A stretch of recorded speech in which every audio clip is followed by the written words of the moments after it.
तो पुष्कर घटनाक्रम पर सरकार गंभीर है। पूरे घटनाक्रम पर सीएमओ गंभीर है। आपको साथ ही जानकारी दे दें कि स्थानीय पुलिस और प्रशासन की कमियां भी यहां से उजागर हुई है, क्योंकि मंत्रियों की सुरक्षा में चूक का मामला सामने आया। मंत्री शकुंतला रावत, मंत्री अशोक चांदना, देवनारायण बोर्ड चेयरमैन जोगिंदर सिंह अवाना, विधायक राजेंद्र विधूड़ी की सुरक्षा पर फिर नए सिरे से मंथन शुरू हुआ। मंत्रियों ने सुरक्षा को नहीं माना था माकूल। उनका कहना था कि वहां पर सुरक्षा व्यवस्थाएं उतनी माकूल नहीं थी, जिस वजह से ये चीज हुई। वहां पर कांग्रेस नेता पूरी रिपोर्ट आलाकमान तक भी भिजवाने की तैयारी कर चुके हैं। तो ये प्रकरण जिस पर अब कहीं ना कहीं और ज्यादा सख्ती का दायरा बढ़ा है, क्योंकि मंत्रियों ने सुरक्षा में बिल्कुल चूक हुई है, इस चीज को एक्सेप्ट किया है। उनका कहना है कि कांग्रेस नेता एकजुट होकर जो वहां पर मौजूद थे वो रिपोर्ट आलाकमान तक भिजवाने की तैयारी भी कर चुके हैं, यानी कि पूरी रिपोर्ट सौंपी जाएगी कि वहां सुरक्षा व्यवस्थाएं उतनी माकूल नहीं थी। स्थानीय पुलिस और प्रशासन की कमियां उजागर हुई है। मंत्रियों की सुरक्षा में जिस तरह से चूक का मामला सामने आया, उसके बाद अब ये कहा जा रहा है कि अब देखिए जिस तरह से मंत्री शकुंतला रावत, मंत्री अशोक चांदना, इसके अलावा देवनारायण बोर्ड के चेयरमैन जोगिंदर सिंह अवाना, ये सभी लोग वहां पर थे।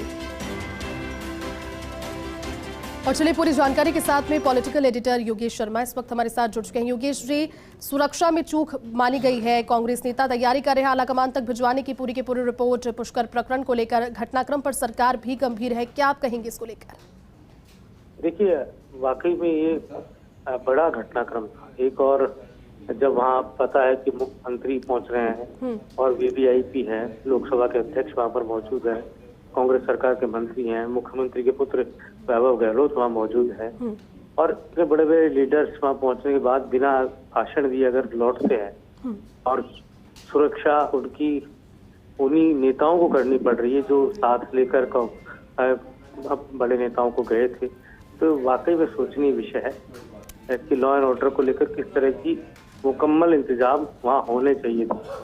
और अभी बात ये भी उठ रही है इसी घटनाक्रम के बाद कि जो गहलोत के कट्टर समर्थक वो गुर्जर विधायक, समाज से आने वाले विधायक जो मंत्रिमंडल में शामिल है, चाहे वो शकुंतला रावत हो, चाहे वो अशोक चांदना हो, चाहे वो विधायकों की बात कर ले तो हम जोगिंदर सिंह अवाना हो, देवनारायण बोर्ड के चेयरमैन हैं, जिनको अपने बोर्ड चेयरमैन के नाते और जिससे कहा जा सकता है इस तरह से उसी समाज से जुड़े सबसे बड़े जो सेल है बनी हुई है उसके वो चेयरमैन है, तो हर जगह जाना पड़ता है सामाजिक कार्यक्रम में। इसके साथ ही राजेंद्र विधूड़ी हैं, वो भी गहलोत समर्थक माने जाते हैं, क्या कह सकते हैं कि वो उन नेताओं में शुमार है जो मानेसर में सचिन पायलट के साथ नहीं गए थे। तो अब ऐसे में इन नेताओं की सुरक्षा को लेकर एक बड़ा चिंताजनक सवाल खड़ा हो चुका है, और नेताओं को खुद को भी चिंता अब होने लगी है कि आखिर ये भी अलग अलग जगह पर सार्वजनिक तौर पर अगर जाते हैं इस तरह से इनके सुरक्षा की क्या गारंटी हो सकती है, क्योंकि इंटेलिजेंस फेल हुआ, इसमें कोई दोहराई नहीं है। अजमेर का इंटेलिजेंस, अजमेर का खुफिया विभाग बहुत ही मजबूत माना जाता है जी।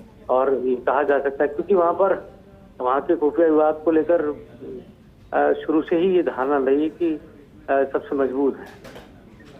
वहाँ पर ये कहा जा सकता है कि दरगाह के कारण भी खुफिया विभाग वैसे भी काफी मजबूत कहा जाता है, लेकिन जिस तरह कल घटनाक्रम हुआ और इतनी वीवीआईपी लोगों का जमावड़ा रहा और कांग्रेस के नेताओं बिना भाषण दे कांग्रेस के दिग्गजों को लौटना पड़ा, कई दिग्गज नेता वहाँ पहुंचे थे, और ऐसे में ये कहा जा सकता है कि स्थानीय जो प्रशासन है उसको इस बारे में गंभीरता के साथ पूरी व्यवस्थाओं को मुकम्मल बिल्कुल एक बार फिर से महामंथन इस पर यकीनन होगा, क्योंकि यकीनन प्रशासन और पुलिस की जो लापरवाही है वो इस दौरान जरूर देखने को मिली। बहुत बहुत शुक्रिया योगेश जी तमाम जानकारी के लिए।